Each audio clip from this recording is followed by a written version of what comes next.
അസ്സലാമലൈക്കും. ആദ്യം തന്നെ എല്ലാവർക്കും ഈദ് മുബാറക്. ഇന്നൊരു ചെറിയ ഈദ് വ്ളോഗായിട്ടാണ് വന്നിട്ടുള്ളത്. അപ്പോൾ എല്ലായിടത്തും പോലെ രാവിലെ എഴുന്നേറ്റ് ഇപ്പം നമ്മൾ സമയം 5 മണി കഴിഞ്ഞിട്ടുണ്ട്.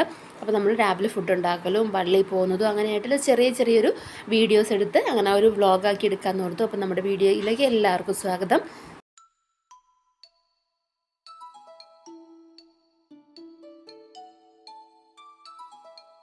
അപ്പോൾ നമ്മളിന്ന് പെരുന്നാൾ ദിവസമായിട്ട് രാവിലെ ചായക്ക് പത്തിരി ഇറച്ചിയാണ് ഉണ്ടാക്കിയിട്ടുള്ളത്. പത്തിരി ഉണ്ടാക്കിയിട്ടുണ്ട്, ബീഫ് കറി ഇവിടെ റെഡി ആയിട്ടുണ്ട്.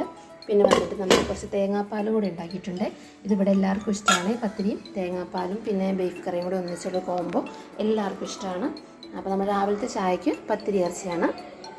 അപ്പം നമുക്ക് ഉച്ചയ്ക്കത്തേക്ക് തേങ്ങാച്ചോറും ബീഫ് കറിയും പരിപ്പ് പിന്നെ കച്ചമ്പർ തോരൻ പപ്പടം അങ്ങനെയാണ്. അപ്പം നമ്മുടെ അൽഹംദുലില്ലാ എല്ലാവരും ഫുഡൊക്കെ കഴിച്ച് സുഖമായിട്ടിരിക്കുന്നു. അപ്പോൾ നമ്മുടെ ഈദ് ബ്ലോഗ് ഇത്രയൊക്കെയുള്ളൂ. എല്ലാവരും കാണണം, സബ്സ്ക്രൈബ് ചെയ്യണം, ലൈക്ക് ചെയ്യണം, ഷെയർ ചെയ്യണം. അപ്പോൾ അടുത്ത വീഡിയോയിൽ കാണാം. ബൈ.